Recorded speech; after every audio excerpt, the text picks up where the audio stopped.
Bom, olá pessoal, bom dia, tudo bem? Mais uma videoaula aí. Estamos indo aí para acho que nossa terceira videoaula, né?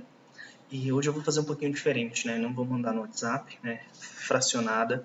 Nós vamos fazer ela via YouTube. Eu abri um canal, então peço que vocês sigam esse canal, né? Se vocês gostarem, que vocês curtam lá, tá bom? Isso aí é para vocês, tá bom? Então, vamos nessa. Então aqui, hoje, nós já vamos começar falando sobre o sistema nervoso endócrino, né? Nós falamos do sistema nervoso central, né, e periférico, falamos das suas funções, dos seus nervos, né, o que ele controla, o sistema nervoso autônomo, o sistema nervoso simpático, né? Então eu espero que vocês tenham gostado muito dessas aulas, eu estou preparando com muito carinho para vocês. E hoje nós vamos falar do sistema endócrino, que é o sistema regulador do corpo, tá bom? Então, com isso, a gente vai para o segundo sistema, tá? Nós temos 3 para falar. Então, hoje eu não vou aprofundar muito nos hormônios, tá? A próxima videoaula que eu vou fazer, eu vou falar bastante dos hormônios, o que faz, onde é que ele age, quem é o receptor desse hormônio, tá bom? Hoje não, hoje eu só vou citar, falar uma funçãozinha ou outra, acaba que eu vou entrar um pouquinho, mas não profundamente como a próxima videoaula, tá bom? Então aqui, sistema endócrino, né? Então, antes de falar do sistema endócrino, mas já falando na verdade, o que eu quero que vocês saibam? Principal diferença entre uma glândula endócrina para uma glândula exócrina, tá bom? No sistema endócrino nós temos glândulas endócrinas e glândulas exócrinas. Vamos falar primeiro da glândula endócrina, tá? A glândula endócrina é toda aquela glândula que secreta um hormônio para dentro da corrente sanguínea. E ele vai ter a sua ação lá no órgão-alvo, tá bom? Então, por exemplo, o hormônio estimulante da tireoide, né, o TSH, ele é estimulado, ele é secretado no sangue, né? E essa secreção vai para a tireoide, estimular a tireoide a produzir os seus hormônios, tá bom? Então, a glândula exócrina, qual é o que vocês têm que fixar? Primeiro, que ela secreta. E segundo, aonde que ela secreta? Na corrente sanguínea, certo? Beleza, e vai ter ação nos órgãos-alvo. Tranquilo? Então, glândula endócrina. E elas são a grande maioria do sistema endócrino, tá bom? Então, vamos voltar aqui para a glândula exócrina. Então, professor, o que a exócrina faz? Eu falei que a endócrina, ela secreta para a corrente sanguínea que vai para o órgão-alvo, né? Então, a glândula exócrina, ela excreta, tá? Ela excreta do sangue para fora do sangue, na verdade, né? Por exemplo, como assim, professor? Através de um ducto, vocês podem perceber no slide, um ducto que leva essa secreção, né, excretada para fora. Por exemplo, quando estamos, vamos lá, salivando, né? A glândula salivar, ela é uma glândula exócrina, porque ela tem um ducto que leva para a boca, tá bom? Para a cavidade, tá? Ou para fora do corpo. Nós temos a glândula sebácea, né? Pelos folículos pilosos, né? Então nós produzimos sebo, tá bom? Nesses folículos a gente produz sebo, galera. E esse sebo é extremamente importante para proteger a nossa pele, tá bom? Então a gente tem que fazer essa produção de sebo, tá ok? Porque ele que protege a nossa pele. Nós temos as glândulas lacrimais, as glândulas mamárias, as glândulas sudoríparas, tá bom? As glândulas lacrimais. Isso é importante, tá bom? Então quando a gente chora, a gente está ativando essa glândula exócrina, tá? Essa glândula lacrimal. Então, se eu puder falar para vocês a diferença de uma para outra, para ficar bem claro, primeiro, a glândula exócrina, ela excreta para fora do sangue em uma cavidade através de um ducto. Então ela precisa de um ducto e ela precisa tirar isso do sangue, tá bom? E a glândula endócrina, ela secreta o hormônio, né, dentro da corrente sanguínea e ele vai agir no órgão-alvo, tá ok? E mais para frente, vocês podem perceber aqui, ó, que nós temos glândulas mistas, tá bom? Que são tanto endócrina quanto a exócrina. Um exemplo delas é o pâncreas, né? O pâncreas, ele tanto produz o suco pancreático, que joga na cavidade, né, que é o estômago, tanto produz a insulina e o glucagon, que são os hormônios produzidos pelo pâncreas, que vão ser jogados dentro da corrente sanguínea para fazer o efeito. Mais para frente eu vou falar dele, tá bom? Então, o pâncreas, por ser endócrino e exócrino, ele possui uma nomenclatura chamada de órgão glândula mista ou glândula anfícrina, tá bom? Nós temos ela aqui, porque ela produz insulina e glucagon e joga um hormônio que joga na corrente sanguínea endócrina e produz o suco pancreático através de um ducto, tá bom? E através desse ducto ele joga numa cavidade, que é nessa cavidade o estômago, tá bom? Espero que tenham entendido. Qualquer coisa me chame manda aí nos comentários, tá bom? Eu tiro as suas dúvidas pelos comentários, me chama no grupo do WhatsApp, tá? Estou disponível para tirar dúvida a qualquer hora. Então, aqui nós temos as glândulas endócrinas, tá ok? Essas glândulas endócrinas, quais são elas? São as principais, tá bom? Nós vamos falar de uma por uma especificamente, tá? Mas vamos falar da glândula pineal, tá? Hoje a glândula pineal também é chamada de hipófise, tá ok? Então vamos falar dela aqui, tá? Então, hipotálamo e hipófise. O hipotálamo, ele é um órgão do sistema nervoso central, certo? Ele não faz parte do sistema nervoso endócrino. Mas o hipotálamo, ele funciona como um termostato do corpo. O que é um termostato? Ele é que sente tudo, frio, o calor, ele que sente a febre, ele que influencia na sede, na fome, tá bom? Então o hipotálamo é o que regula todos os outros órgãos. E o primeiro que ele comanda é a hipófise, tá? Vocês veem a importância da hipófise. A hipófise ela é tão importante que ela é protegida por um osso, tá? O osso esfenoide do cérebro, tá bom? E ele fica numa célula que nós chamamos de célula túrgica, tá bom? Ou antigamente chamada de célula turca, tá? Hoje de túrgica.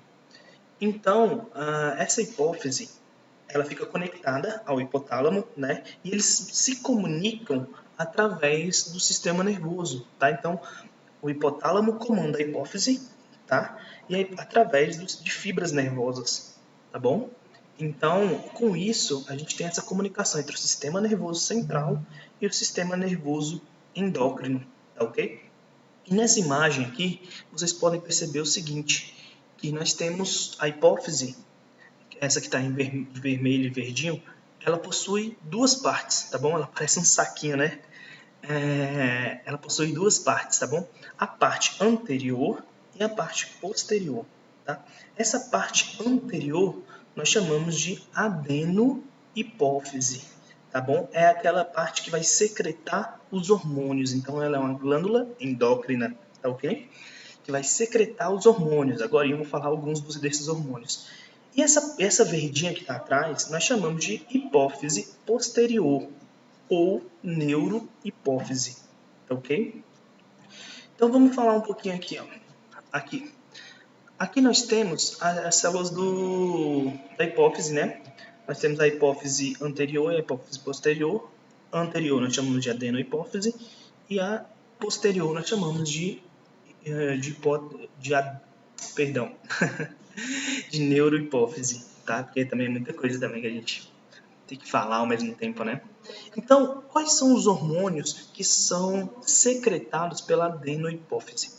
Nós temos, por exemplo, o GH, que é o hormônio de crescimento. Nós temos o TSH, que é o hormônio estimulante da tireoide. Nós temos o FSH, que é o folículo estimulante, tá bom? Que vai... Agora eu não vou falar muito especificamente, mas eu vou citar um ou outro assim, tá? O LH, que é o hormônio luteinizante. O ACTH, esse é importante, viu, galera? A gente lembrar dele nas aulas, tá bom? Que é o hormônio adrenocorticotrófico, tá? Tem um nome difícil, é hormônio adrenocorticotrófico, tá bom? Mas a função dele é bem clara, tá? Depois a gente vai falar mais um pouquinho.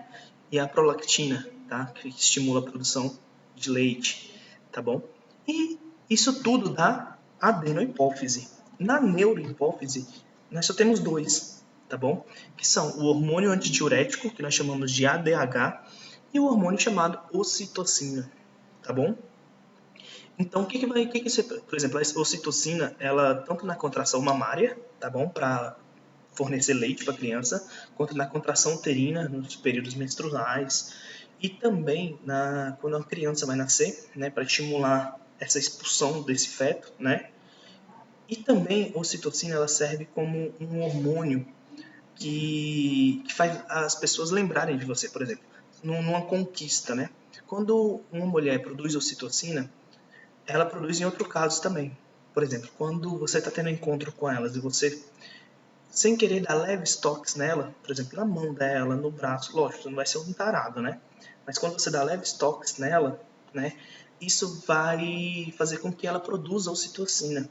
E daqui a um tempo, né, de alguns encontros, ela vai falar, poxa, ele é diferente, ele me faz sentir diferente, né? Então, esse sentir diferente é a produção de ocitocina que ela está tendo às reações dos toques que você dá no corpo dela, tá? Na mão, no braço, no cabelo, tá bom? Mas não tô falando para ser um tarado e sair pegando por aí, tá bom?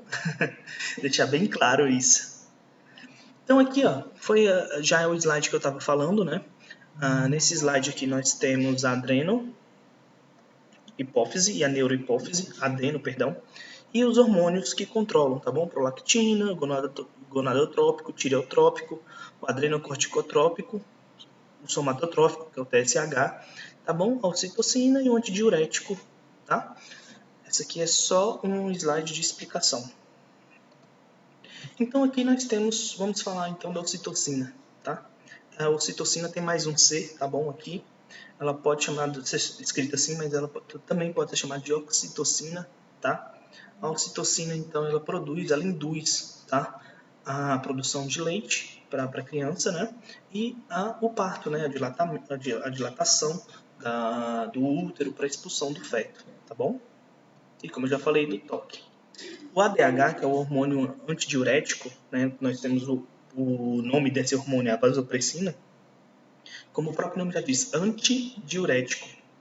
Ele vai causar uma vasoconstrição no rim, fazendo com que diminua o quê? A filtração glomerular desse rim. Então nós vamos ter uma diminuição vamos dizer assim, da filtração. Se tem diminuição da filtração, o que vai acontecer? A gente vai urinar menos, a gente vai reter mais líquidos.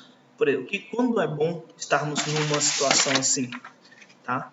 Quando o que interessa pra gente? Quando, por exemplo, estamos desidratados. Quando estamos desidratados, é interessante que a gente não perca líquido. Então, esse hormônio ADH, ele é liberado, né? E a gente tem vamos dizer assim, uma restrição desses líquidos, ok? Agora vamos falar da parte da adenohipófise. Tá bom? A prolactina, né? Não preciso citar muito. É o hormônio que vai produzir o leite, né? E com isso vai aumentar o tamanho do seio, né, da mulher. Quando a mulher está gestante, ela tem que produzir leite para alimentar essa criança. Então ela vai ter um aumento do tamanho da mama, tá ok? Hormônios gonadotrópicos, tá? Que nós chamamos de FSH e o LH. Tudo produzido, ele estimula, tá bom? Pela adenohipófise. O FSH, que é o hormônio folículo estimulante, ele vai fazer o que no corpo? Vai permitir com que os nossos folículos eles se desenvolvam. Quais são os folículos femininos e masculinos? Tá bom? Nesse caso feminino são os ovários, tá? Vai permitir com que ele se desenvolva e o hormônio luteinizante, que é o LH, vai permitir com que a partir de agora o óvulo seja formado dentro dessa gônada feminina, tá? Dentro desse ovário. Então, a produção do ovário depende do hormônio luteinizante. E a mulher começa a ter uma produção muito cedo, né? Algumas com 10, 11, 12 anos, que é onde vai ter a menarca, que é a primeira menstruação, né? Então, esses hormônios são extremamente importantes para o controle, né? Mas daqui um pouquinho eu também vou falar da gônada feminina, né? Mais para frente, que da progesterona, do estrógeno ou estrogênio, tá bom? As duas formas estão corretas.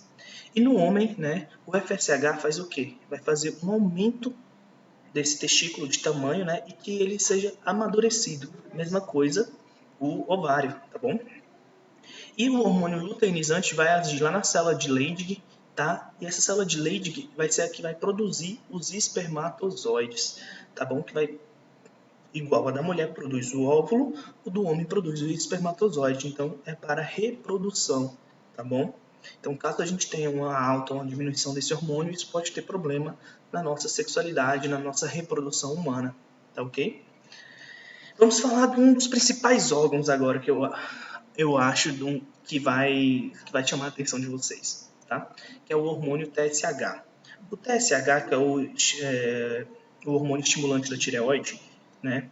A tireoide, ela é uma glândula que fica no pescoço, né?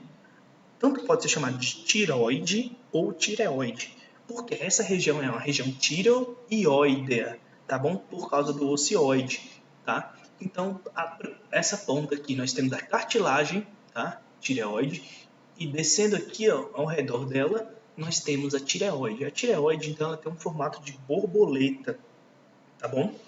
E isso vai ajudar. A tireoide, cara, ela é extremamente necessária, porque ela vai trabalhar em todo o metabolismo do corpo, tá bom? A tireoide, ela produz 3 hormônios, T3, T4 e calcitonina, tá? Então, os hormônios T3 e T4, eles são extremamente necessários, tá, no corpo para metabolizar. Por exemplo, você lembra do jogador Ronaldo, né, que tinha problema de hipotiroidismo, algumas pessoas têm problema de hipertiroidismo, e o que vai fazer? Vai atrapalhar o crescimento dessa pessoa, o desenvolvimento, o metabolismo, tá? Então isso é extremamente importante. E a calcitonina, ela vai trabalhar no metabolismo do cálcio, tá ok? Fazer com que o nosso osso, então, metabolize cálcio, tá? Vocês já ouviram falar de uma doença chamada bócio? Hoje não tem tanto, mas antigamente tinha as pessoas com pescoço grosso, assim, sabe? Que tinham problemas com o iodo, tá ok? Porque o que acontece? Elas são hormônios iodados, tá? Então, o iodo ele estimula a produção do hormônio T3 e T4. Hoje a gente não tem muito esse problema, por quê? Porque o sal de cozinha, o cloreto de sódio, hoje ele é iodado, tá bom? Então, a gente tem iodo em alguns alimentos, tá? Então, o que isso favoreceu? Favoreceu que nós não temos mais bócio hoje, tá? Então, a tireoide produz T3, T4 e calcitonina, tá ok? Aqui na foto vocês podem ver. Uma coisa antes, nós temos na tireoide 4 pontinhos, tá bom? Que nós chamamos de paratireoide, tá bom? O que a paratireoide faz? A paratireoide produz o PTH, tá bom? Que é o hormônio que nós chamamos de paratormônio. Tá? O paratormônio ele auxilia no metabolismo do cálcio junto com a calcitonina, tá ok? Então, depois eu vou falando mais, tá? Mas vai anotando aí, tá bom? Porque depois nós vamos ter atividade. Vamos falar agora do hormônio, né, do adenocorticotrófico, que é o ACTH. Na glândula suprarrenal, né, dos rins, parece um chapéuzinho em cima dos rins, tá? Essa glândula tem uma função primordial, tá? Ela é extremamente importante para o corpo e tem algumas coisas que vocês conhecem muito bem. Esse chapéuzinho que vocês veem nele, dentro nós temos a medula e fora nós temos o córtex, tá? O que é interessante a gente saber e diferenciar da medula e do córtex? Primeiro, a medula não precisa da hipófise, tá? A medula não precisa da hipófise para produzir o hormônio. O córtex vai precisar, tá? E a medula produz quais hormônios, professor? 2. A medula, então, produz a adrenalina e a noradrenalina, tá? Nós já falamos um pouquinho delas nas aulas, mas agora a gente vai voltar a falar mais um pouquinho. E a medula, o córtex produz também 2 hormônios, que nós chamamos de aldosterona e cortisol, tá bom? Depois eu vou falar mais deles. Então, o que isso representa para nós? A glândula suprarrenal produz 4 substâncias, 4 hormônios. 2 na medula, 2 no córtex. A medula é o que está dentro, tá bom, pessoal? Então, o que está dentro, que é a medula, produz a adrenalina e a noradrenalina, ou epinefrina, que é outro nome dela, e a parte medular né? Perdão, a parte cortical dele produz o cortisol e também produz a aldosterona, tá ok? Aqui nós temos o hormônio TSH, né, que tem a ver com o GH, que é o hormônio do crescimento, ou hormônio somatotrófico, tá? O hormônio somatotrófico, ele vai fazer o crescimento, tá bom? E isso a gente tem em grande quantidade enquanto somos crianças, né? Então precisamos desse hormônio aí para poder crescer, tá bom? Aqui tem uns prefixos, né, de hipo, que significa pouca ou pouca produção, e hiper, muito ou muita produção, né? Aqui, ó, por exemplo, nós temos uma hiperprodução, né? Um hipertiroidismo, por exemplo. Esse Xisung tem 55 anos, tem 2,36 metros. E ela, essa outra mulher aqui, tem 2,26 metros. Então cresceram muito, então são gigantismo, tá ok? Aqui eu já falei do T3, D4, né?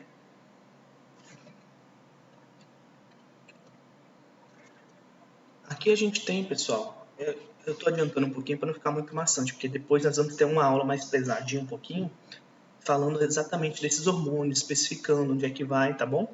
Não se preocupe.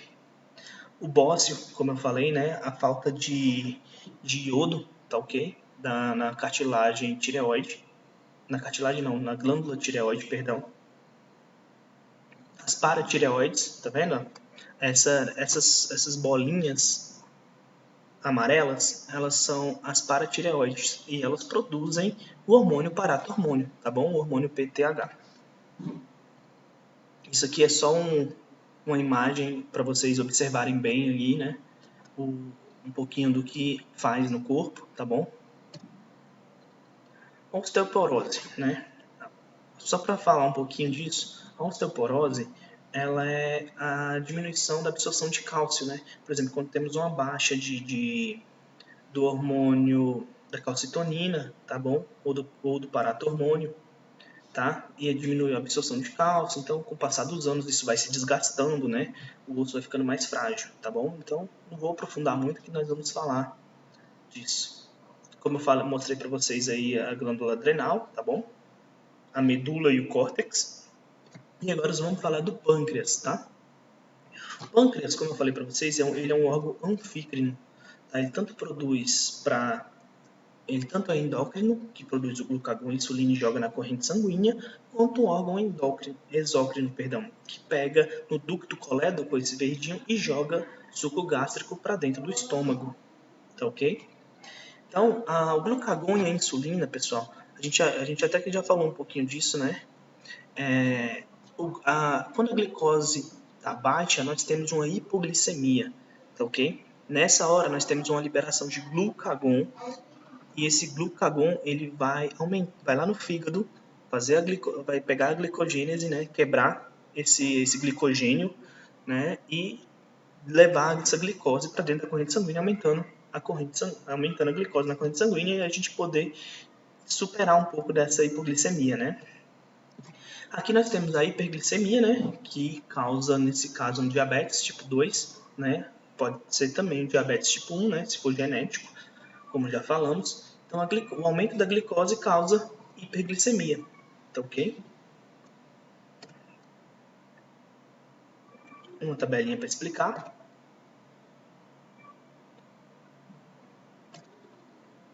Enfim, né, os ovários e os testículos, né? Então, quais são a parte endócrina dos ovários? Tá? O ovário ele produz dois hormônios extremamente importantes, que são a progesterona e estrogênio, que vão regular tudo o que há de bom na mulher, o ciclo menstrual, tudo que os hormônios, tá bom? Toda essa parte de sexualidade da mulher, a progesterona e o estrogênio vai controlar, tá bom?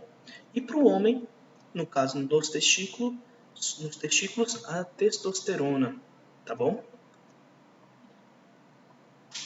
Então, galerinha, mais para frente eu vou passar a atividade, tá bom? Vou mandar a atividade para vocês no grupo, tá? Espero que tenham gostado. Se gostaram, dê o like aí para mim, fortalece aí, tá bom? E tamo junto, até a próxima.